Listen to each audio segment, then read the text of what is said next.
رمضان بالکل سر پر ہے اور گرمی بھی اسی حساب سے شروع ہو گئی ہے. جن لوگوں نے روزے رکھنے ہوتے ہیں ان کی صحت پہ اس سے کوئی فرق نہیں پڑتا کہ سردیوں کے روزے ہوں گے یا گرمیوں کے, وہ تو رکھنے ہی رکھنے ہیں.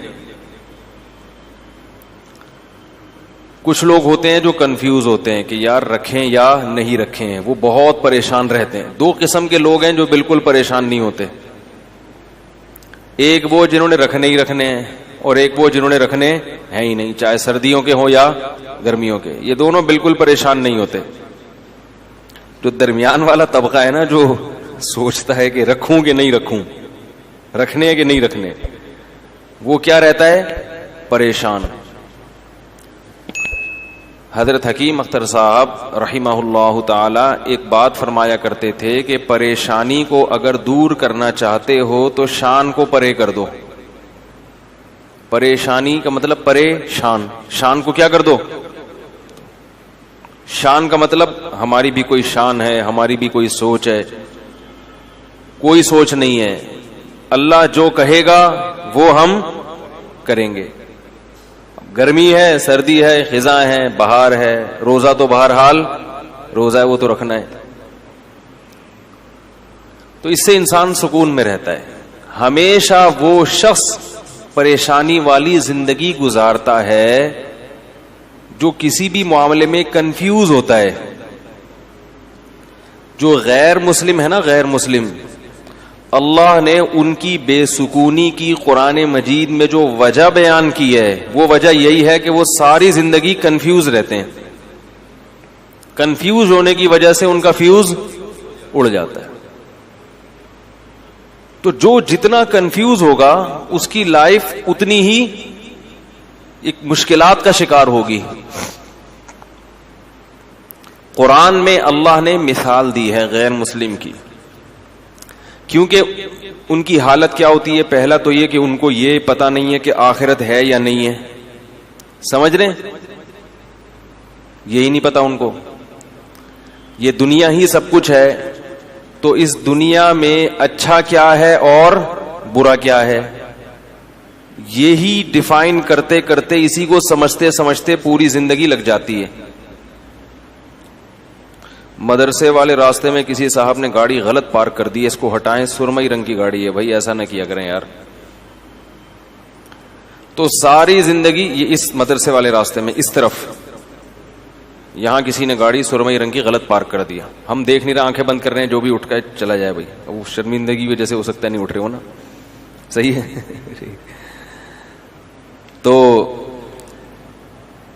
ابھی تک کوئی نہیں اٹھ رہا بھائی. اگر ہم دیکھ بھی لیں تو کیا ہے, آنکھیں بند کریں گے, جیب کترے بھی آتے ہیں نا بیان میں, مسئلہ یہ ہے. تو وہ کہیں جیب سے کچھ نکال نہ لیں. تو وہ ایک آدمی نے کہیں کسی تقریب میں بیوی کا ہار کسی نے چوری کر لیا, سونے کا ہار تھا, کوئی دے ہی نہیں رہا.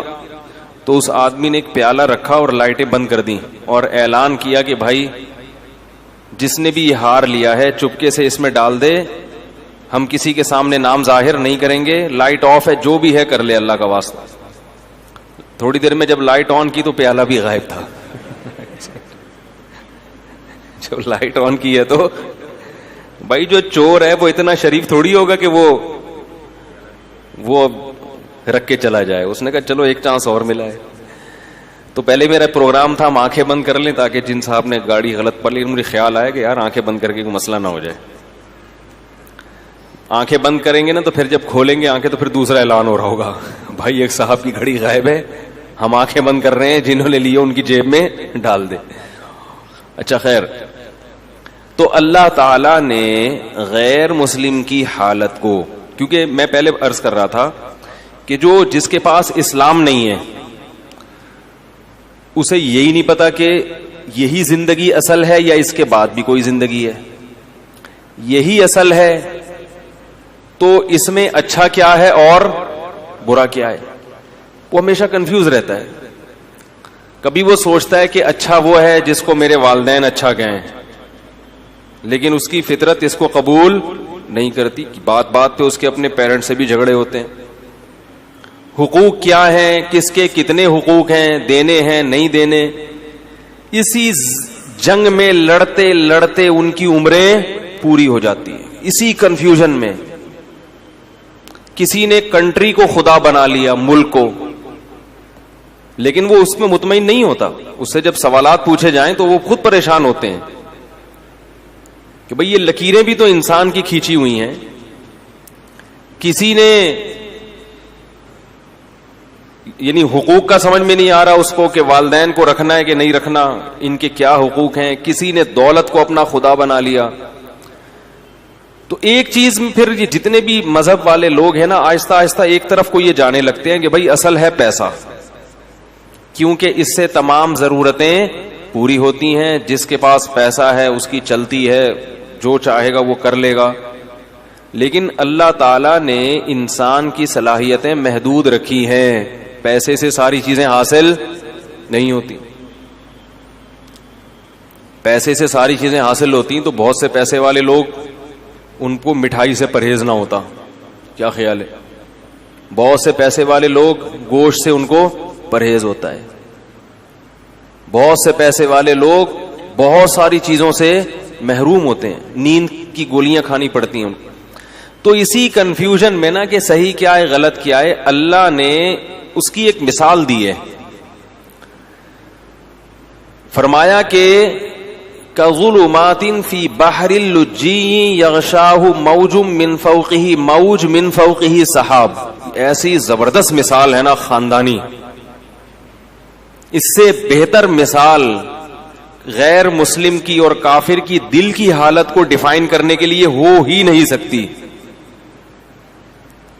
خود یہ قرآن کی بہت بڑی بلاغت ہے. یعنی مجھے اور آپ کو اگر کہا جاتا کہ ایک آدمی حیران ہے, سرگردان ہے, اس کے پاس لائف اسٹائل ہے ہی نہیں کہ صحیح کیا ہے غلط کیا ہے, وہ روزانہ صبح اٹھ کے سوچتا ہے کہ میں صحیح سمت میں جا رہا ہوں کہ غلط سمت میں جا رہا ہوں, کیا کرنا ہے کیا نہیں کرنا. تو اس کی جو حیرانی ہے, پریشانی ہے, اس کو آپ مثال سے واضح کریں تو ہم کتنی ہی مثالیں لے کر آتے. قرآن نے جو مثال پیش کی ہے اس مثال سے بہتر مثال نہیں ملے گی. قرآن نے کہا کظلمات, کئی اندھیرے ہوں. مثال دی ہے اس کی پریشانی کو, جیسے آپ کسی روڈ پہ چل رہے ہیں, راستے پہ چل رہے ہیں. اب راستہ نظر ہی نہ آئے آپ کو, اگر یا آپ کو یہی نہ پتا ہو کہ میں جس راستے پہ چل رہا ہوں یہ میری منزل تک جا بھی رہا ہے کہ نہیں جا رہا. دیکھو آپ بائی روڈ کوئٹہ جا رہے ہیں, آپ نے گاڑی لے کے نکال لی, لیکن کوئی سائن بورڈ نظر نہیں آ رہا جو بتا رہے کہ یہ کوئٹہ یہاں سے اتنے کلومیٹر ہے. کوئی سائن بورڈ یہ نہیں بتا رہا کہ یہ حیدرآباد جا رہے ہیں. اب آپ چلتے چلے جا رہے ہیں تو ہر لمحہ آپ کی ٹینشن بڑھتی چلی جائے. یار میں دور ہو رہا ہوں یا قریب ہو رہا ہوں, یہ کہیں ایسے ہی تو نہیں قیامت تک چلتا ہی رہوں گا میں. جیسے وہ جنازہ لے کے چلے تھے نا چرسی, نئے نئے لوگ بھی آتے ہیں نا. ایک چرسی کا انتقال ہو گیا, چرسی کی موت ہو گئی, تو باقی چرسیوں نے کہا یار اس کا کیا کریں, پیسے ویسے تو ہوتے نہیں دفنانے کے. انہوں نے کہا فی الحال لے کے چلو, دیکھتے ہیں کیا کرنا ہے. چرسیوں میں بڑا ایکا ہوتا ہے آپس میں. تو انہوں نے اس کو جنازے کو چارپائی اٹھائی اور ایسے ہی لے کے چلتے گئے. جب جنازے کو لوگوں نے دیکھا تو آپ کو پتا ہے ایک ایک کر کے کندھا دینے آتا ہے, تو جو نیا آدمی کندھا دینے آتا گیا, پرانے والے کھسکتے چلے گئے. ٹھیک ہے. اب رش لگ گیا لوگوں کا, جنازہ ہے بھائی, جا رہے ہیں, پتہ ہی نہیں کہاں جانا ہے. شہر ختم ہو گیا. خیال یہ تھا کہ بھائی شہر کے باہر قبرستان ہوگا, اس کے لواحقین کہیں گے اب یہاں کو ٹرن مارو, ادھر کو ٹرن, لیکن چلتے جا رہے. جس نے کٹنا تھا کٹ گئے, جو آخر میں 4 آدمی رہ گئے وہ تو نہیں جنازہ اتار سکتے, وہ جا رہے ہیں. کافی دیر بعد ان کو خیال آیا کہ یار اس کو اتارنا کہاں ہے بھائی, اس کو اتارنا کہاں, کس کا ہے یہ, کون ہے, کس کا ابا ہے, کس کا بیٹا ہے, کس کا بھائی ہے, کس کا چاچا ہے, کس کا ماموں ہے, پتہ ہی نہیں چل رہا. تو چلتے چلے جا رہے. تو آپ کو منزل ہی کی خبر نہ ہو کہ جانا کہاں ہے, تو آپ چلتے چلے جائیں گے اور ٹینشن آپ کی بڑھتی چلی جائے گی. جیسے اس جنازے کی چارپائی والوں کی ٹینشن بڑھ رہی تھی کہ یار کدھر ٹکائیں اس کو. تو اللہ نے مثال دی ہے کظلمات فی بحر, فرمایا بہت سارے اندھیرے ہوں اور کوئی شخص سمندر کی تہ میں ہو. فی بحر لجی، سمندر بھی بہت زوردار لہروں والا گہرا سمندر جس کی گہرائی میں بہت زیادہ اندھیرا ہوتا ہے، وقت بھی رات کا ہو، یغشاہ موج من فوقہ موج، موج کے اوپر موج چڑھی ہوئی ہے، ایسی گہرائی والا سمندر، من فوقہ سحاب، اور کالی رات میں بادل بھی ہوں کالے جو ستارے اور چاند کی روشنی سے بھی رکاوٹ بن رہے ہوں، اور اندھیرے کا یہ عالم ہے اذا اخرج یدہ لم یکد یراہا، جب اپنا ہاتھ نکال کے وہ دیکھنا چاہتا ہے تو اس بات کا کوئی امکان ہی نہیں ہے کہ ہاتھ بھی دیکھ سکے، یعنی کہ ہاتھ دیکھ نہیں پا رہا، یہ ممکن ہی نہیں ہے، اس کا بھی تصور نہیں ہے۔ حضرت حکیم الامہ مولانا اشرف علی تھانوی رحمہ اللہ تعالی کی جو تفسیر ہے نا بیان القرآن، ایسی خاندانی تفسیر میں نے آج تک نہیں دیکھی۔ اس کی اردو بہت گاڑی ہے، اس لیے عام لوگوں کی سمجھ میں نہیں آتی، تو خاص طور پہ جو اہل علم حضرات ہیں، میں تو چھوٹا منہ بڑی بات ہوگی لیکن میں ان سے بڑوں ہی کی نسبت سے ایک بات کہتا ہوں کہ اپنے مطالعہ میں بیان القرآن کو لازمی شامل کرو۔ حقیقی معنوں میں قرآن کی تفسیر ہے، دائیں بائیں نہیں ہوتا، موضوع من گھڑت ضعیف روایتیں نہیں ہوتی، ٹو دا پوائنٹ بات ہوتی ہے، اور قرآن کو حل کیا ہوتا ہے، ایران تران نہیں ہے اس میں۔ بعض تفسیروں میں ایسا ہوتا ہے کہ اللہ کا کلام کم ہے، آپ کا اپنا پروگرام اس میں زیادہ، پھر ہر شخص نے تفسیر کو بھی اپنے حساب سے ڈھالنے کی کوشش کی ہے، ہر آدمی نا آیتوں سے اپنے مطلب نکال کے اس کو، تو بیان القرآن ایک ایسی تفسیر ہے اردو میں مگر گاڑی اردو ہے، ٹو دا پوائنٹ بات ہوتی ہے، ایسا خاندانی ترجمہ، ہوائی فائرنگ نہیں ہے اس میں، ترجمہ کیسا خاندانی کہ اگر انہوں نے کہیں ہی کا لفظ بڑھایا ہے تو حاشیہ چڑھایا کہ میں نے اس ترجمے میں ہی کیوں بڑھایا ہے، یہ کس قاعدے سے، عربی کے کس قاعدے سے استدلال کیا ہے، بھی کا لفظ بڑھایا ہے، تو حاشیے میں عربی میں لکھا ہے کہ یہ بھی میں نے کیوں بڑھایا ہے، اس میں بھی کا لفظ کیوں بڑھایا ہے، ایک ایک لفظ میں کہیں عظیم کا لفظ بڑھا دیا، کہیں تنوین سے کیا استدلال، یعنی اتنی عربی گرامر کی باریکیاں ہیں کہ وہ علماء ہی سمجھ سکتے ہیں کہ یہ کیسی تفسیر، عوام کو کی پلے پڑنے والی نہیں ہے، یہ بھی پہلے بتا دوں، اردو بہت گاڑی ہے اس کی۔ تو بیان القرآن میں یہ لکھا ہے، اس میں بلاغت کے نکات بھی ہوتے ہیں، انہوں نے لکھا ہے کہ ہاتھ کی مثال اللہ نے کیوں دی ہے، اذا خرج یدہ، اللہ نے کہا کہ اتنا اندھیرا ہے کہ ہاتھ نکال کے دیکھنا چاہے تو وہ بھی نظر نہیں آتا، فرمایا اس لیے کہ ہاتھ کو اپنے حساب سے قریب اور دور کر سکتے ہیں، بعض لوگوں کی دور کی نظر کمزور ہے، بعض کی قریب کی نظر کمزور ہے، ہاتھ کے علاوہ جو ہے نا، ہاتھ جب آپ ایسے کریں، ایسے کر لو، تھوڑا دور کر لو، یوں آنکھیں پھاڑ کے تھوڑا سا، اور اپنے حساب سے مینج کر سکتے ہو آپ اس کو، اپنا ہاتھ بھی اگر سجائی نہیں دے رہا کس قدر اندھیرا ہوگا۔ تو اللہ فرماتے ہیں اس شخص کی مثال ہے کس کی، جس کے پاس ہدایت کی روشنی نہیں ہے، جیسے یہ حیران سرگردان سفر کرے گا، اب اس کو کیا پتا کہ اگلا قدم میں نے کہاں رکھنا ہے، اگلے قدم میں کھائی ہے یا پھول بچھے ہوئے ہیں یا قالین بچھے ہوئے ہیں، ساری زندگی اسی قسم پرسی میں گزارے گا جو شخص، اس کی دل کی حالت کیا ہوگی، دماغ کی حالت کیا ہوگی، کیسی پریشانی ہوگی۔ یہ دنیا کا عذاب ہے ان لوگوں کے لیے جو شریعت کو فالو نہیں کرتے، ہر شخص کو خوش کرنے کی کوشش میں لگے ہوئے ہیں، داڑھی کیوں نہیں رکھی جاتی، لوگ کیا کہیں گے، تو کیا بغیر داڑھی والوں سے لوگ خوش ہیں بھائی، میں اچھا نہیں لگوں گا، ملا سا لگوں گا، لوگ کیا کہیں گے، تو بھائی لوگوں کا تو میں تو اب تو مجھے تو یوٹیوب پہ سب سے آیا ہوں نا، کوئی صفائی پہ بیان کرو، اس بیان پہ پھر کمنٹس آتے ہیں۔ ابھی میں نے الہدیٰ انٹرنیشنل پر بیان کیا، میں نے یہ نہیں کہا کہ معاذ اللہ وہ فرحت ہاشمی صاحبہ معاذ اللہ کوئی غلط خاتون ہے یا وہ غلط کام کر رہی ہیں، یعنی جو درس قرآن کے حوالے سے، یا ان کے درس اچھے نہیں ہیں، کچھ بھی نہیں میں نے کہا، ایک اختلافی مسئلہ بیان کیا کہ بھائی ان کے اس مسئلے سے ہمیں کیا ہے اختلاف ہے، تو وہ بھی تو بیان کرتی ہیں نا، بھئی جمہور امت کے خلاف انہوں نے ایک مسئلہ بیان کیا، اس پہ تو کوئی نیگیٹو کمنٹ نہیں کرے گا، ہم نے بتایا کہ بھئی وہی مسئلہ درست ہے جو جمہور امت کا ہے, اس پہ دلائل دے دیے, کوئی طنز نہیں, کوئی کیچڑ نہیں, کوئی کفر کے فتوے نہیں, کوئی گمراہی کے فتوے نہیں. لیکن آپ دیکھو اس پہ کمنٹس. آج میں دیکھ رہا تھا کسی فیس بک پہ, ابے ان لوگ کو تو اپنے بزرگوں کی جو ہے نا وہ غلط باتوں کو سیدھے کرنے سے فرصت ہی نہیں ملتی. بھائی ہم نے بزرگوں کی بات کب کی ہے؟ اس میں قرآن و سنت کی بات کی ہے. اور اگر بزرگ کی بات کر رہے ہیں تو ہم اپنے نہیں, وہ آپ کے بھی بزرگ ہیں, وہ ساری امت کے بزرگ ہیں. امام شافعی صرف ہمارے تھوڑی ہیں, امام احمد ابن حنبل صرف ہمارے تھوڑی ہیں. کسی نے یہ بھی کمنٹس کیے کہ امام ابو حنیفہ اگر پوری امت میں اکیلے چل رہے ہوں تو بھی تو آپ جمہور سے ہٹ کے امام حنیفہ کی بات کو مانتے ہو. پہلی بات یہ کہ امام ابو حنیفہ پر آج کے لوگوں کو قیاس نہیں کیا جا سکتا, وہ مجتہد تھے. دوسری بات یہ کہ امام ابو حنیفہ کے بھی بہت سے اقوال ایسے ہیں جن کو حنفیوں نے ترک کیا ہے, جو پوری امت سے الگ تھے. میں ان کی مثال دوں گا تو بات لمبی ہو جائے گی. تو اس لیے وہی بات ہے کہ ایک بات کرو پھر اس پہ کمنٹس, پھر بات کرو, تو کوئی فائدہ نہیں ہے. حضرت مولانا طاہر جمیل صاحب سے ملاقات ہوئی, انہوں نے فرمایا کہ چھوڑ دو پبلک کو اپنے حال پہ, یہ کبھی بھی آپ کو جینے, ان کا کام ہے منفی چیزیں نکال کے بس کچھ نہ کچھ کرتے رہنا.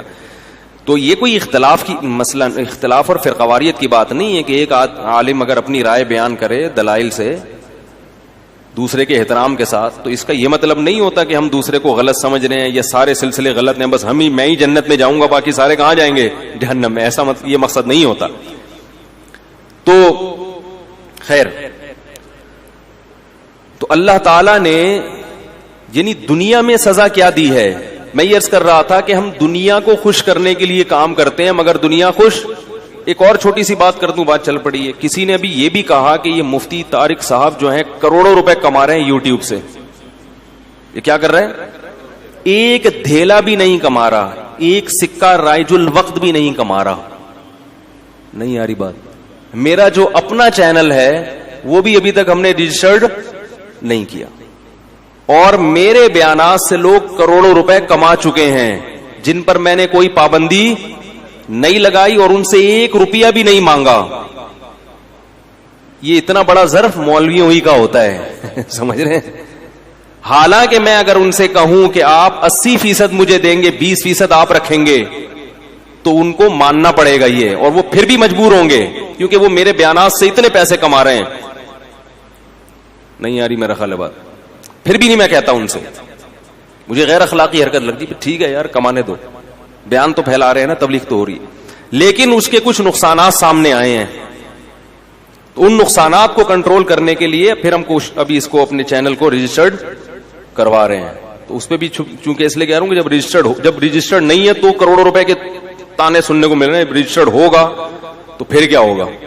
اور یوٹیوب کے ذریعے اگر کوئی عالم پیسے کماتا ہے تو بالکل حلال ہے, اس میں کوئی پابندی بولو بھائی نہیں ہے. اگر میں بھی کمانا شروع کر دوں تو مجھے بھی اس پہ پھر صفائی پیش کرنے کی ضرورت نہیں رہے گی. جائز ہے بالکل یہ, اس لیے کہ یہ لوگوں سے نہیں کمائے جا رہے ہیں. یعنی یہ جو لوگ چینل کے ذریعے پیسے کما رہے ہیں, مختلف چینلز ہیں, تو لوگ مجھے کہتے ہیں یہ تو آپ کے چینل سے پیسے کما رہے ہیں, ان کو روکو. میں نے کہا پیسے کمانے سے کیوں روکوں میں کسی کو بھائی؟ وہ پبلک سے پیسے کما رہے ہوتے ہیں نا کہ ہم مفتی صاحب کا بیان جب دیں گے آپ کو, جب 50 روپے کا ایک بیان, تو یہ غلط ہوتا ہے یار, نصیحت کی بات ہے. وہ گوگل سے کما رہے ہیں کیونکہ گوگل بھی فری میں, گوگل خود کما رہا ہے. تو جو آدمی کما رہا ہو نا اس کو نچوڑنا چاہیے, بتا رہا ہوں. ٹھیک, گوگل خود بھی تو یہ کام فری میں نہیں کر رہا, وہ آپ کے جو ویورز بڑھتے ہیں اس کو ایڈورٹائز ملتے ہیں, وہ اس سے کما رہا ہے, تو اس کا فرض بنتا ہے کہ وہ آپ کو بھی دیں. تو گوگل سے تو کماؤ بھائی, کیا خیال ہے؟ تو لیکن لوگوں نے الزام ہے کہ کروڑوں روپے کما رہے ہیں, 1 روپیہ بھی نہیں کما رہا. تو لیکن کمانا غلط نہیں ہے, حلال کمائیے, جو چاہے مولانا صاحب کمائیں چاہے عام آدمی کمائے, کوئی حرج نہیں ہے. اور میں بے وقوف ہوں جو میں نہیں کما رہا, حقیقت بتا رہا ہوں. یہ کوئی مجھے یہ نہیں, کوئی فخر سے نہیں کہہ رہا کہ بھائی جب تمہیں گوگل پیسے دے رہا ہے, مفتی طارق مسعود صاحب کو دینے کے لیے تیار ہے, تو مفتی صاحب کیوں نہیں لے رہے؟ ٹھیک ہے, اچھا ہے اگر لے لیں, اپنے بچوں کو اور اچھا کھلا دیں تو کیا ہے. لیکن بات یہ کہ ہمارے پاس ٹائم ہی نہیں ہے, فرصت ہی نہیں ہے ان چیزوں کے سوچنے کی کہ بھائی یہ تو اب اتنی جو ہمارا شیڈول ہے وہ لائف کا اتنا ٹف ہے کہ یہ بھی نہیں پتا چلتا کہ ہمارے فائدے کی کیا کیا, دنیاوی فائدے کی کیا کیا چیزیں ہیں جن سے ہم فائدہ. میرے کچھ چھوٹے موٹے بزنس بھی ہیں, ان بزنس کا جو میں نے بیڑا غرق کیا ہوا ہے نا, مجھے کبھی کبھار میں اپنے آپ کو بولتا ہوں تم مجھے تو تنہائی میں ملو دھمکی دے. میں بزنس نہیں بتاؤں گا کیونکہ میں یہاں اپنے کاروبار کی پبلسٹی کے لیے نہیں بیٹھا ہوا, لیکن ایسا بیڑا غرق کیا ہوا ہے اس بزنس کا میں نے, کسٹمروں کی ایسی کی تیسی کی ہوئی ہے کہ وہ کہتے ہیں یار یا تو مفتی صاحب یہ کاروبار چھوڑ دو ورنہ ہمیں ذلیل نہ کیا کرو. سمجھ رہے ہیں نا, جو بندوں کے میں نے ذمہ لگایا ہوا وہ بس چھوڑیں, وہ بات سے بات نکل جائے گی. اس لیے کہ ہمارے پاس فرصت, ہمارے حضرت نے نصیحت کی تھی کہ دین کے کام میں جت جانا, اللہ تعالیٰ رزق کی ضرورتیں خود بخود پوری کریں گے. کوئی ایسا کمائی کا ذریعہ ہو نا جس سے آپ کے دینی ایکٹیویٹیز میں کوئی فرق نہ پڑے, وہ تو ٹھیک ہے. کہیں بھی مجھے ٹائم دینا پڑتا ہے نا کسی کاروبار کے لیے, بزنس کے لیے, ٹائم کے علاوہ میرے پاس سب کچھ ہے, ٹائم نہیں دوں گا میں. ٹائم میں اپنے کاموں میں خرچ کروں گا, جو اللہ ٹوٹا پھوٹا ہم سے دین کا کام لے رہا ہے اس میں خرچ کریں گے, کیونکہ وہ اگر ہم اس میں لگ گئے نا تو پھر تو ہمیں ضرورت کیا تھی بھائی مولوی بننے کی. خیر, تو طنز, اعتراض, پتہ نہیں نیگیٹو باتیں, کوئی یا رسول اللہ پہ کلپ, کوئی فلانے پہ کلپ, صفائیاں پیش کر کر کے تھک گئے بھائی. ہم ان کو کافر نہیں کہتے, اللہ کے بندو, ان کے پیچھے نماز, اس کے پیچھے زکوٰۃ, اس کے پیچھے روزہ, یہی چل رہا ہے. تو وہی حضرت کی بات یاد آتی ہے, بھائی کام میں لگے رہو. اچھا یہ بھی ہے کہ وہ ابھی میں گیا تو فیصل آباد میں بڑی اسٹائلش ویڈیوز آئی ہیں میری, مفتی صاحب کے یہ اسٹائل ہاتھ کا, یہ جا رہا ہے وہ نا تقریر کرنا, یہ اسٹائل, میں خود دیکھ کے حیران ہو گیا. میں نے کہا کوئی فلم ہے یا کہ مفتی صاحب کا بیان. اس پہ بھی بعض لوگوں نے, بعض کو واقعی بدگمانی بھی ہوتی ہے کہ یار یہ کیا فلمی ہیرو کی طرح انہوں نے شروع کر دیا ہے, کے لیے بناتے ہیں. سمجھ رہے ہیں؟ اب مفتی صاحب کو کہیں گھوڑے پہ بیٹھے ہوئے دیکھ لیا, ابھی میں جھنگ گیا تھا 2 گھنٹے گھوڑ سواری کی الحمدللہ, 10 کلومیٹر گھوڑے پہ چلا ہوں میں.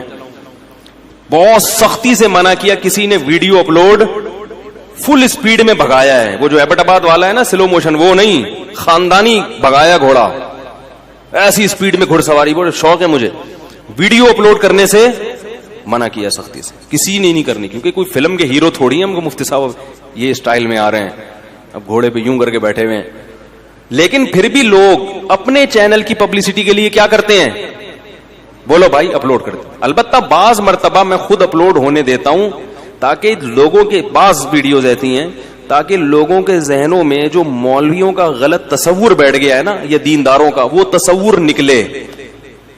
سمجھ رہے ہیں؟ وہ سمجھتے ہیں کہ بس یہ دلہن کی طرح مسجد میں آئے, ایسے 4 آدمی ان کو پکڑ کے لے کے جائیں اور خراما یہ نہ چل سکتے ہیں, نہ دوڑ سکتے ہیں, نہ گھڑ سواری. اس سے نوجوان لوگوں کو تبلیغ بھی مقصد ہوتی ہے کہ ایسی پازیٹو ایکٹیویٹیز میں اپنے اوقات کو, بولو بھائی, صرف کرو, گھوڑ سواری کرو, سوئمنگ کرو. دیکھو مفتی صاحب مولوی ہو کے گھوڑے پہ دوڑ رہے ہیں, کمبخت مائیں بچوں کو تانے دیں, وہ دیکھو مولوی ہیں, وہ مولوی ہو کے گھوڑ سواری پہ, ان کے بچے دیکھو کتنے ہیں ماشاءاللہ, وہ اتنے بچوں کے باپ ہو کے گھوڑے پہ دوڑ رہے. تو کمبخت 18-19 سال کا, تجھے صوفے سے اٹھ نہیں سکتا تو اپنے سہارے پہ, پولیس بلوانی پڑتی ہے تجھے دھکے لگانے کے لیے. تو تھوڑی غیرت دلائیں مائیں اپنے بچوں کو, باپ اپنے بیٹوں کو, یہ بھی ہمارے دین کا حصہ ہے. تو اس لیے جو یہی ہے کہ وہ چلتا رہے گا یہ سارا سیٹ اپ. تو خیر, تو اللہ تعالیٰ نے کیا مثال دی, ہمیں یس کر رہا تھا کہ ہم بھی کیا کرتے ہیں. کافر تو مکمل کنفیوز ہوتا ہے, مسلمان آدھا تیتر آدھا بٹیر. وہ کلمہ تو پڑھ لیتا ہے, جنت جہنم پہ یقین بھی کر لیتا ہے, لیکن آدھی شریعت کو فالو کرتا ہے. وہ اتوار کو بیان سننے آ جائے گا, جمعے کا بیان سن لے گا, لیکن بہت ساری چیزوں میں کیا کرے گا, یار نہیں یار یہ بیوی ناراض ہو جائے گی, یار یہ تو ابا, یہ تو دوست بولیں گے یار تم تو پروفیشنل مولوی لگ رہے ہو بالکل ہی, یار تم تو بالکل ہی یار یعنی عجیب سے ہو گئے ہو. اس طرح کی باتیں لوگ کرتے ہیں. تو ایسے لوگ یہ سمجھتے ہیں کہ ہم لوگوں کو خوش کر کے سکون کی زندگی گزاریں گے, حالانکہ وہ سکون کی زندگی نہیں گزار سکتے. کیوں؟ قرآن نے اس کو بڑا اچھی مثال سے سمجھایا ہے. فرمایا ضرب اللہ مثلا رجلا فیہ شرکاء متشاکسون ومثلا ورجلا سلما لرجل. فرمایا بتاؤ ایک آدمی ایسا ہے جس کے کئی آقا ہوں, کئی محبوب ہوں, اور وہ کئی محبوب بھی ایسے ہیں جن کے مزاجوں میں آپس میں بڑا اختلاف ہو.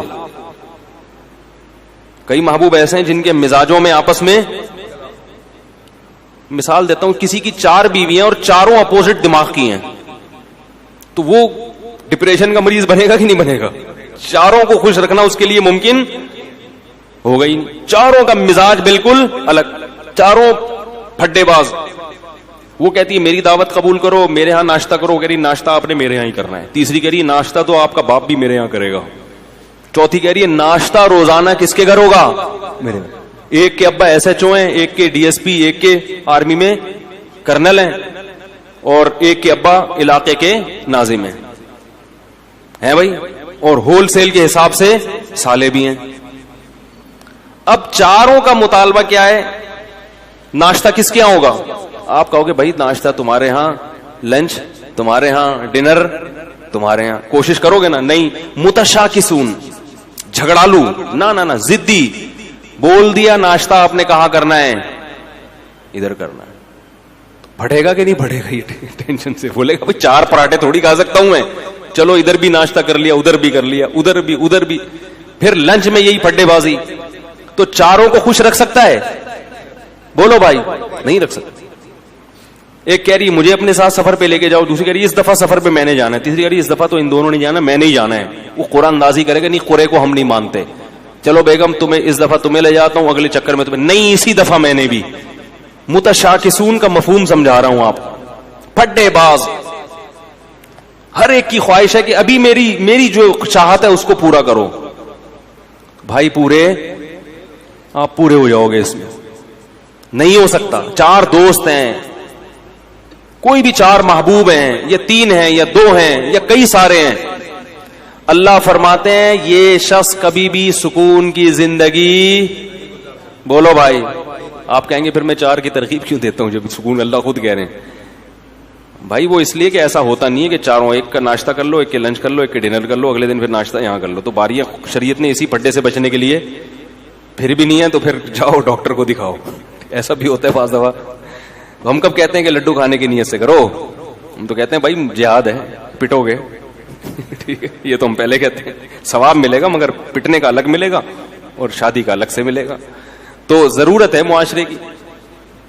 تو اللہ تعالیٰ فرماتے ہیں کہ ایک آدمی ہے ایسے ہیں جس کے محبوب ہیں, جس کے کئی خدا ہیں. ایک خدا کو خوش کرتے ہو, دوسرا خدا ناراض ہو جاتا ہے.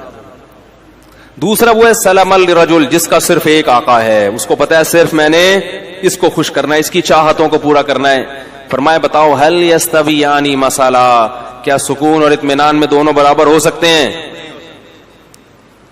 آج مسئلہ یہ ہے کہ ہم نے ایک اللہ کو محبوب حقیقی بنایا ہی نہیں ہے. جمعے کی نماز پڑھ لیتے ہیں اللہ کو خوش کرنے کے لیے, ایک آدھ روزہ بھی رکھ لیتے ہیں اللہ کو خوش کرنے کے لیے, عید پہ نہا بھی لیتے ہیں اللہ کو خوش کرنے کے لیے. لیکن بہت سارے کام ہیں جن سے اللہ ناراض ہو رہا ہے مگر بیوی بچے خوش ہو رہے ہیں, وہ بھی چلے گا ساتھ میں. جہیز بھی لے رہے ہیں, نفس خوش ہو رہا ہے اس سے, سود بھی کھا رہے ہیں, بینک کی جاب بھی کر رہے ہیں. رمضان میں جس دن دیکھا کہ یار ذرا آج بڑا مشکل لگے گا, آفس میں دل نہیں لگے گا اگر میں نے کچھ کھایا پیا نہیں, تو روزہ گول. ایک صاحب کا میرے پاس فون آیا کہ حضرت میں وہ 11 بجے آفس آیا ہوں, میں نے سوچا تھا کہ اگر گرمی سخت ہوئی تو چھوڑ دوں گا, گرمی کم ہوئی تو رکھ لوں گا, تو 11 بجے میں نیت کر سکتا ہوں, آج موسم اچھا ہے.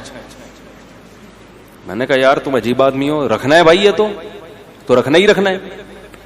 تو کبھی کسی کو معبود کبھی کسی کو معبود, تو اس سے لوگ کیا ہوتا, اور یہ سب کیا ہیں, ایک دوسرے کے مخالف بھی ہیں. ساری مخلوق کو, سارے انسانوں کو آپ کبھی بھی خوش, سارے رشتہ داروں کو خوش نہیں کر سکتے. اماں کو خوش کرو تو بیوی ناراض, بیوی کو خوش کرو تو اماں ناراض, بہنوں کو خوش کرو تو بیگم ناراض. عجیب سا حساب چل رہا ہے. تو کہیں بھی نہیں ہو سکتا. اس لیے ایک قانون بنا دو بھائی, ہمارا رب کون ہے؟ اللہ ہے, سب سے پہلے وہ ہے, باقی سب اس کے بعد.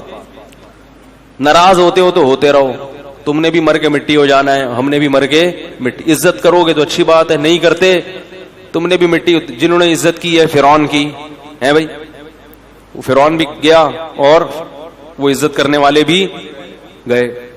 فرعون غرق نہ بھی ہوتا تو بھی اب تک تو ویسے ہی مر چکا ہوتا. تو وہ رنگ رلیوں پہ زمانے کی نہ جانا اے دل, یہ خزاں ہے جو انداز بہار آئی ہے. جتنی مردی عزت ہو شہرت ہو, مٹی میں دفن کرنے کے بعد نا 2-4 دن کے بعد کوئی بھی یاد نہیں کرتا. ایسی دنیا کی حقیقت ہے. شہرت سے تو کبھی بھی متاثر نہیں ہونا چاہیے, اپنی بھی یا کسی اور کی بھی. بڑے بڑی لوگ آئے ہیں دنیا میں, بڑی بڑی شہرتیں حاصل ہوئی ہیں, غائب مرے تو 2-4 دن لوگ روئے ہائے ہوئے کیا, ختم کہانی.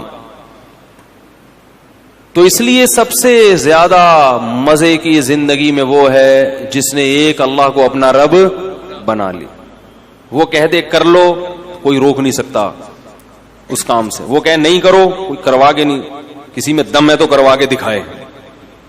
میں جب وزیر آباد گیا, پرانی بات ہے, یہ واقعات سنانے کا مقصد کوئی اپنی قصے کہانیاں نہیں, جو بات قرآن کی بتانا چاہ رہا ہوں وہ دل میں بیٹھ جائے. میں جب وزیر آباد گیا نا تو وہاں وہ لوگ بھی سنتے میرا بیان, تو وہ یہ پرانی بات ہے, تقریباً 13-14 سال پرانی. تو انہوں نے 1 مہینہ رمضان کا میں نے وہاں گزارا, وہ میرے درس ہوئے, انہوں نے بڑا میرے درس کو پسند کیا. تو انہوں نے مجھے کہا کہ آپ یہیں ٹھہریں, اب آپ یہاں امامت بھی کریں اور یہاں خطابت بھی, ہم آپ کو اتنی تنخواہ دیں گے, حج کرائیں گے, یہ کریں گے. بڑا بھاری بھرکم لالچ. میں نے کہا نہیں, میں تو کراچی واپس جاؤں گا. میں نے کہا نہیں, میں تو, بچے بھی تھے میرے ساتھ, بہت اکرام کیا انہوں نے, واقعی بڑا اکرام کیا. وزیر آباد میں ایک مسجد ہے دارا کبوترا کے نام سے, وہ لوگ سنتے ہیں کبھی کبھار بیان تو سن رہے ہوں گے. یعنی 1 مہینہ میں نے اپنے گھر سے کھانا, کہتے ہیں 1 مہینہ نہیں کھائے, کوشش کے باوجود کہ بھئی آج ہم زبردستی مقابلے بازی. صبح سحری میں کھڑے ہوتے تھے, یہ دودھ لے کے, دہی لے کے, بھائی خود بنانے دو یار گھر میں, عادت خراب ہو جائے گی. نہیں, پھر وہ افطاری میں پھر کھانا, وہ بھائی مزے ہی موجہ.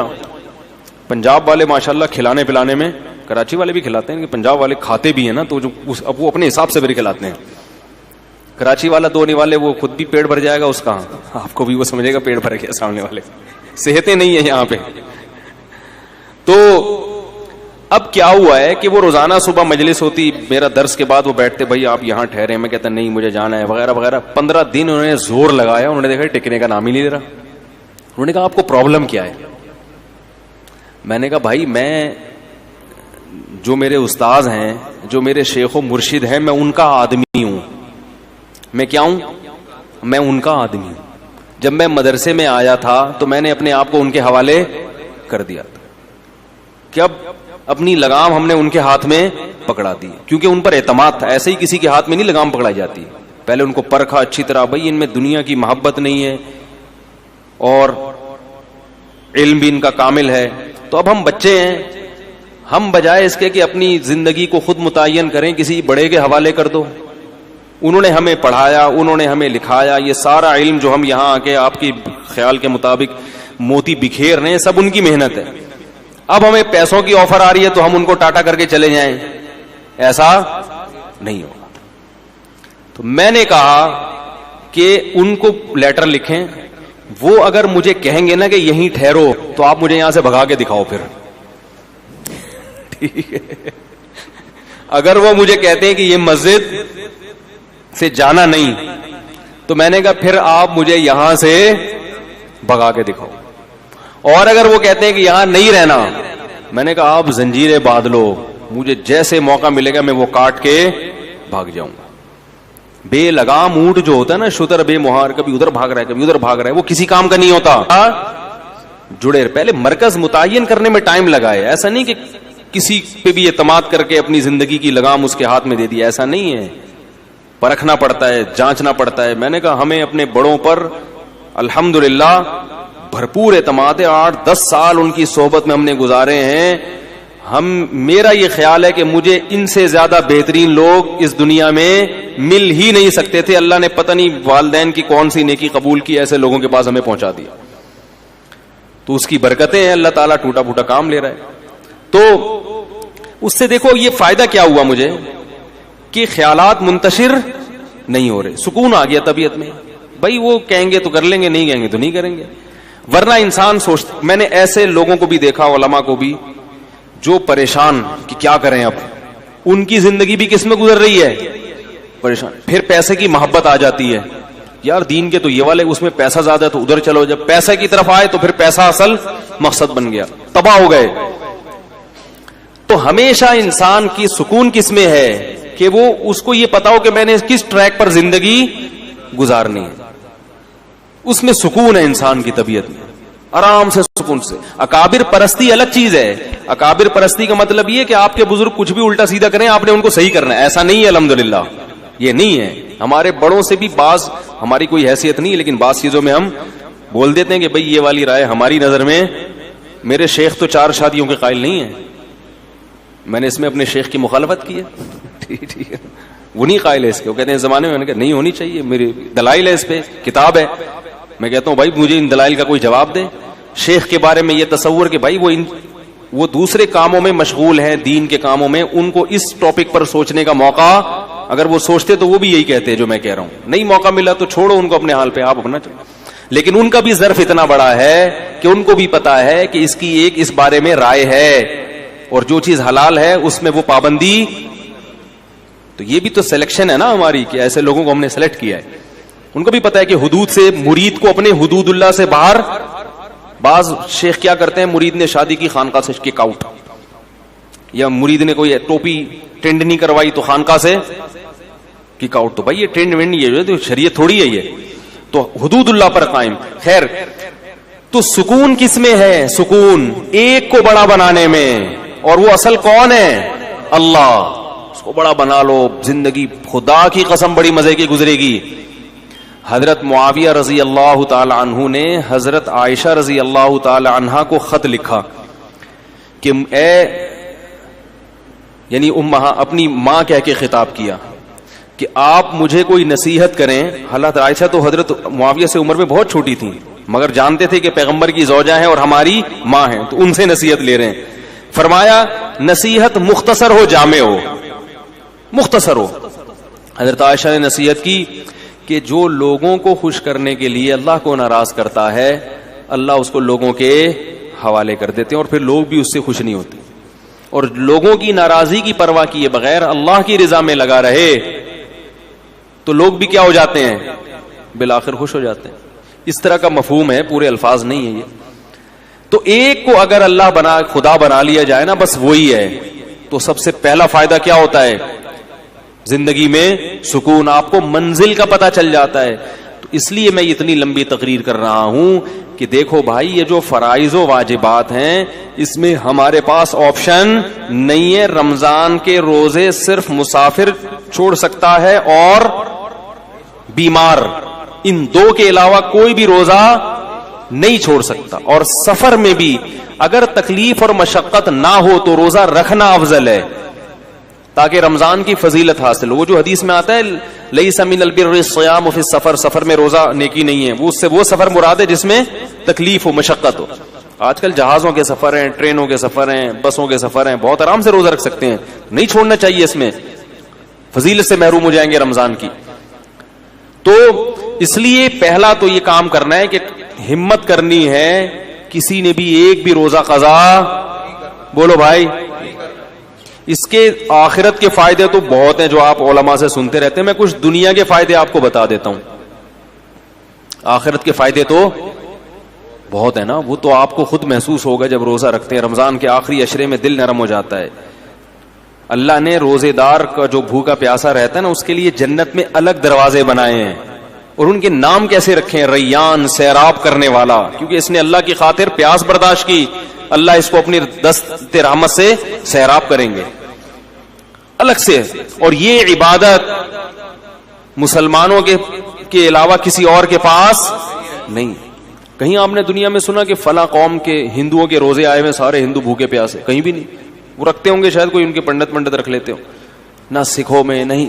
مسلمانوں کا جیسے ہی رمضان آتا ہے پوری دنیا میں ایک بہاریں چھا جاتی. یہ اس کی علامت ہے کہ اسلام زندہ اور جیتا جاگتا مذہب ہے, زندہ مذہب ہے, تھکا ہوا مرا ہوا بیمار مذہب نہیں ہے. پوری دنیا میں ہلچل مچ جاتی. جو روزے نہیں بھی رکھتے نا, وہ تھوڑے سے ٹریک پہ وہ بھی کم از کم افطاری میں تو بیٹھ ہی جاتے ہیں وہ بھی. یہ اللہ کی بڑی رحمت ہے. ٹھیک ہے, یعنی اثر تو ان کی زندگی میں ہی پڑتا ہے نا, ان کی بھی کھانے پینے کی ٹائمنگ تھوڑی سی چینج ہو جاتی ہے.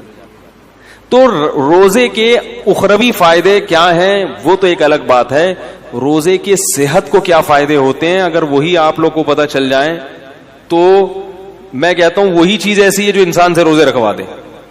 بھوکا رہنا صحت کے لیے انتہائی مفید ہے. پہلی بات یاد رکھو, بھوکا رہنے سے صحت کو کوئی نقصان نہیں ہوتا, کوئی نقصان نہیں. وقتی نقصان کو نقصان نہیں کہتے ہیں. دیکھو جب آپ ایکسرسائز کرتے ہو, صبح صبح اٹھ کے جاگنگ کرتے ہو, وقتی نقصان تو اس میں بھی آپ کی انرجی یوٹیلائز ہو گئی, آپ تھک گئے, پسینہ نکلا, تھکاوٹ, سانس پھول گیا, تھوڑی دیر تک آپ سے ہلا بھی نہیں جائے گا. یہ نقصان نہیں ہے. کیوں؟ یہ وقتی نقصان ہے جو آپ کو آگے بڑے بڑے نقصانات سے بچا رہا ہے. ہوتا ہے کہ نہیں ہوتا؟ تبھی ڈاکٹر کہتے ہیں ایکسرسائز کرو, یہ کرو, وہ کرو, ہلو جلو. آپ کو یار میں نیچے پڑا ہوا ہوں تو میری انرجی کیا ہو رہی ہے؟ اسٹور ہو رہی ہے. ٹھیک ہے, کیا کرنا ہے اسٹور کر کے؟ بھائی انرجی کو یوٹیلائز کرو. تو ہماری انرجی یوٹیلائز ہونے کے بہت سارے طریقے ہیں, انرجی سرو ہونے کے بہت سارے, وہ سارے طریقے صحت کے لیے ضروری ہیں. مثلا انرجی کو سرو کرنے کا, دیکھو اس کی میں مثال دیتا ہوں. دریا میں پرانا پانی نکلتا ہے تو نیا پانی, بول لو یار, آئے گا نا. اگر دریا میں پانی کھڑا رہے کہ پانی اسٹور ہے, دریا طاقتور ہو, نہیں ہوگا, سڑ جائے گا, کیڑے پڑ جائیں گے. پانی نکلے گا, پرانا پانی کنویں سے پرانا نکلے گا تو نیا پانی آئے گا, کنواں بھرا رہے گا. کنواں خالی جب ہوگا جب پرانا نکل رہا ہے اور نئے پانی کی جگہ نہیں ہے, یہ پیچھے نیا پانی ختم ہو گیا ہے. تو ہماری جو انرجی ہے نا, یہ دریا کے پانی کی طرح ہے, یہ سرو ہوتی رہے گی, یوٹیلائز ہوتی رہے گی, اور نئی خوراک جسم میں جاتی رہے گی. تو یہ دریا کی طرح ہمارا بلڈ کیا کرے گا؟ سرکولیٹ کرتا رہے گا اور تازہ ہوتا رہے گا. تو میرا ایک بیان تھا نا کہ جو خواتین نسل روکتی ہیں ان کی صحت خراب ہو جاتی ہے, اس میں بھی میں نے یہ بات سمجھائی ہے کہ نسل جب بڑھتی ہے اور خوراک صحیح ملتی رہے عورت کو, تو وہ بلڈ جو ہے نا نیا تازہ بنتا ہے, دوبارہ سے وہ فریش ہو جاتی ہے اور ان کی صحت زیادہ اچھی ہوتی ہے بنسبت ان خواتین کی جو بچوں کی پیدائش کو روک لیتی ہیں, وہ جلدی بوڑھی ہو جاتی ہیں. لیکن یہ ضروری ہے کہ خوراک پراپر ملتی رہے, اس لیے کہ آپ کنویں سے پانی تو کھینچ کے نکال رہے ہیں, نیا پانی زمین میں ہے ہی نہیں, پھر تو وہ ختم ہو جائے گا. ورزش کرنے والا آدمی کھاتا ہے نہیں اور ورزش کرتا رہتا ہے, وہ تو سوکھ کے, یا کسی خاتون کے بچوں کی ولادت تو ہو رہی ہے مگر پراپر خوراک نہیں مل رہی, مل بھی رہی ہے تو غلط ناقص خوراک مل رہی ہے. اس کو کھجور اور دودھ, جو ایک میں اکثر مثال دیتا ہوں, بتاتا رہتا ہوں, بھائی کھجور اور دودھ جو ہے نا یہ اپنی خوراک کا حصہ بنا لیں, بچوں کا بھی, خواتین کا بھی, خاص طور پہ جو خواتین بچوں کو فیڈ کرا رہی ہیں یا جو پریگنینسی ہے جن کو, کھجور اور دودھ اس قسم کی چیزیں کھانی چاہیے. نبی صلی اللہ علیہ وسلم نے کھجور کو پاکیزہ پھل قرار دیا ہے. پاکیزہ کا مطلب کیا ہے؟ یہ بادی نہیں ہے, اس سے خراب خون پیدا نہیں ہوتا, اچھا صالح خون پیدا ہوتا ہے اس سے, پیغمبروں کی خوراک ہے. تو اب میں یہ عرض کر رہا تھا کہ ہماری انرجی جو سرو ہوتی ہے اس کے بہت سارے اللہ نے طریقے رکھے جو سارے ضروری ہیں. ایک طریقہ یہ کہ آپ ورزش کریں, اس سے انرجی. ایک طریقہ یہ جسم سے پسینہ نکلے. ایک طریقہ یہ ہے کہ آپ جو ہے عورت کے لیے جیسے بچے کو فیڈ کرائے, اس سے بھی انرجی سرو ہوتی ہے اس کی. نکاح کے بعد انسان کی انرجی زیادہ خرچ ہوتی ہے. تو یہ سارے طریقے. اس طرح ہجامہ جو کرایا جاتا ہے, خون نکالا جاتا ہے, اس سے بھی آپ کی صحت. بھائی آپ ویسے کسی کو خون دیں, سب ڈاکٹر کہتے ہیں خون دینے سے صحت خراب نہیں ہوتی, بلکہ میں ایسے لوگوں کو جانتا ہوں ہر 6 مہینے میں خون دے رہے ہیں اور 10 سال سے ان کو کوئی بیماری نہیں ہوئی ہے, ہر 6 مہینے میں خون دے دیتے ہیں وہ, کیونکہ پرانا خون نکلتا ہے, نیا بنتا ہے, تو بیماریوں کو ڈیرا جمانے کا موقع ملتا ہی نہیں ہے. اسی طرح یاد رکھیں کہ کچھ وقت کے لیے سپلائی کو روک لینا, خوراک کی سپلائی کو روک لینا, تاکہ میدا جو ہے نا, میدا اور ہماری باڈی, وہ جتنے ہمارے جسم میں فاسد مادے ہیں ان کو استعمال کر کے کام میں لے آئے, کچرا جل جائے, سمجھ آئی, تاکہ بیماری کے جتنے امکانات تھے وہ سارے امکانات کیا ہو جائے, ختم ہو جائیں. تو یہ بھی ہماری صحت کے لیے اتنا ہی ضروری جتنا ایکسرسائز کرنا ضروری ہے. کیسے سمجھائیں یار, ہے نا کئی ہفتوں. تو کیا ہوتا ہے, ہم جب کھا رہے ہیں, پراٹھے بھی کھا رہے ہیں اور پتہ نہیں کیا کیا کھا رہے ہیں, جائیدادیں بھی کھا رہے ہیں, بہن کی وراثت بھی کھا رہے ہیں, بیوی کا مہر بھی کھا لیا, رشوت بھی کھا لی, اور کیا کیا کھا لیا. اب وہ تمام چیزیں ہماری ایکسرسائز سے یوٹیلائز نہیں ہوتی. یہ غلط فہمی ہے, ایکسرسائز ہر چیز کا آخری حل نہیں ہے, پھر بھی وہ کہیں نہ کہیں کونے کھانچوں میں رہ جاتے ہیں. اب میں دیکھو میڈیکل سائنس کی زبان نہیں استعمال کروں گا کیونکہ میں ڈاکٹر نہیں ہوں, بعض لوگ کہتے ہیں ڈاکٹروں کی جگہ آ کے نا بڑے فنٹر گیری کر رہے ہیں, ان کو کیا بتا. تو میں تو اپنی زبان میں آپ کو سمجھاؤں گا نا, یا جو بالکل سادہ زبان میں, کیونکہ میں ڈاکٹر تھوڑی ہوں, لیکن یہ صحت کے بنیادی اصول ہیں اور یہ ڈاکٹر بھی کہتے ہیں. آپ سرچ کرو, آپ کو پتا چلے گا. جو گوروں کی بنائی ہوئی ویب سائٹس ہیں ان میں آپ جاؤ جو آتھینٹک ہیں, وہ بھی اس بات کا اقرار کرتے ہیں کہ روزہ رکھنا انسان کی صحت کے لیے انتہائی ضروری. آپ کو پتا ہے گورے اس پر آ رہے ہیں کہ ہفتے میں 5 دن کھاؤ 2 دن فاسٹنگ. یہ بالکل اسلام ہے. نبی صلی اللہ علیہ وسلم نے ہفتے میں 2 دن روزہ رکھنے کا حکم دیا, سنت ہے پیر اور جمعرات کا روزہ. گورے بھی یہ تحقیق کر رہے ہیں کہ 5 دن کھاؤ 2 دن بولو بھائی ناغا کرو. تو ہوتا کیا ہے کہ جب ہم بھوکے رہتے ہیں, وقتی طور پہ کمزوری ہوتی ہے, روزے میں ظاہر ہے کمزوری ہوتی ہے, ایسے فریش نہیں ہو. اثر کے بعد تو ایسے مرجے سے میں دیکھتا ہوں اثر کی نماز میں جو وہاں بیٹھا ہوا ہے تو ادھر بیٹھا ہوا ہے, کوئی کسی پہ اعتراض نہیں کر رہا. اور بعض دفعہ اس میں یہ بھی ہوتا ہے کہ چونکہ بھوک پیاس ہوتی ہے, کمزوری, تو کمزوری میں انسان کو غصہ زیادہ آتا ہے. تھوڑا سا چھیڑ دو تو ایسا چھڑے گا پھر وہ کھڑی کھڑی سنائے گا. دیکھیں دودھ کی دکانوں پہ, پکوڑوں کی دکانوں پہ افطاری کے وقت میں بڑے پڈے ہو رہے ہوتے ہیں. تو ہوتا کیا ہے, وقتی نقصان ہوتا ہے کہ کمزوری ہوتی ہے جسم میں, لیکن ہماری باڈی وہ سارے غلیظ مادے آہستہ آہستہ کھانا شروع کر دیتی, نتھر جاتا ہے جسم. 1 مہینے تک یہ پروسیس جب ہوتا ہے, اس کا سب سے بڑا فائدہ کیا ہوتا ہے, آپ کینسر کی بیماری کو کئی کلومیٹر دور دھکیل دیتے ہیں. کینسر ہے کیا, یہ جو فاضل مادے ہیں نا جسم میں, جو ہماری سیلز کی جو نیچرل ٹوٹ پھوٹ نہیں ہوتی, پھر یہ کہیں سے ادھر سے پھوڑا بن کے نکلا. تو اس کو میں دیسی زبان میں کہوں گا, یہ جو پراٹھے ہیں نا جو ضرورت سے زیادہ کھا رہے ہو, یہ پھوڑے بن کے نکلنا شروع ہو جاتے ہیں. وہ جو ہمارے خلیے ہیں, جو سیلز ہیں, ان کی ٹوٹ پھوٹ غلط طرح سے ٹوٹ پھوٹ ہونے لگتی ہے. بچوں میں کینسر کے امکان کم کیوں ہوتا ہے, ان کی گروتھ ہو رہی ہے. وہ جو کھا رہے ہیں, جب آپ کی ایک عمر تک آپ پہنچ گئے, آپ کی گروتھ رک گئی, اب آپ جو اضافی کھاؤ گے وہ بیماری کی شکل میں ظاہر ہوگا. تو روزہ رکھنا یہ کینسر کو بولو بھائی دور کر دے. بلکہ بعض حکیموں کی مستند ذرائع سے ہمیں اطلاع ملی ہے کہ انہوں نے کینسر کا جو علاج کرایا ہے وہ مریض کو بھوکا رکھ کے کرایا. ایسے بھی کینسر کے مریض لا علاج مرض, جن کو بڑے بڑے ہسپتالوں نے کہہ دیا کہ یہ ٹھیک نہیں ہو سکتے, ان کو حکیم قبلہ حکیم نے کیا کیا, کھانا پینا چھوڑ دو اس کا. او ایسا بیچارہ سوکھ کے ہڈیوں کا ڈھانچہ, جب دیکھتے نا کہ مر رہا ہے تو 2 قطرے ٹپکا دیے گلوکوز کے, بس مرے نہیں. اس سے کیا فائدہ ہوا ہے کہ وہ جو کینسر کے جراثیم تھے نا, وہ بھی آہستہ آہستہ, بھائی ان کو بھی تو یہ پراٹھوں سے ہی وہ بھی تو یہی برگر پیزا جا رہا ہے نا, وہ بھی تو یہی کھاتے ہیں, ان کو بھی خوراک بولو بھائی نہیں ملی, وہ بھی کمزور ہو کے مر گئے. اور جب دیکھا ہے کہ قبلہ حکیم نے کہ یہ بالکل مر گئے ہیں, اب اس کو کھلانا شروع کر دیا. یہ علاج ہوا کرتا تھا پہلے زمانے میں کینسر کا, لیکن یہ بڑا خطرناک ہے, اس میں حضرت جی بھی ٹہل سکتے ہیں جراثیم کے ساتھ. خود یہ جو اتنا بڑا جرثوم ہے یہ بھی چلا گیا دنیا سے, لیکن اس طرح کئی لوگوں کا علاج ہوا ہے. تو اس اسٹیج پہ پہنچنے سے پہلے اگر انسان اپنے آپ کو بھوکا رکھنے کا عادی بنا لے تو اچھا نہیں ہے, کیا خیال ہے؟ تو یہ بہت مفید ہے صحت کے لیے, اور گرمیوں کے روزے زیادہ مفید ہیں کیونکہ اس میں پسینہ نکلتا ہے, پیاس کی شدت بڑھتی ہے, اس میں وہ روزے کے مقاصد جلدی حاصل ہوتے ہیں بنسبت سردیوں کے.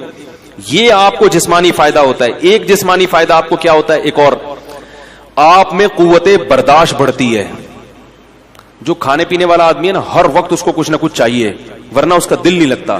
جب آپ کئی گھنٹوں بھوکے رہتے ہیں تو آپ بھوکے رہ کے بھی کام کرنے کے عادی ہو جاتے ہیں. اس کا فائدہ کیا ہوگا کہ آپ اس عادت کو مینٹین رکھ سکتے ہیں پھر پورے سال, کہ یار میں رمضان میں اتنا تھوڑا کھا کے اتنا اچھا چلا ہوں, تو اب میں دوپہر کھانا تھوڑا کھا کے کیوں نہیں چل سکتا.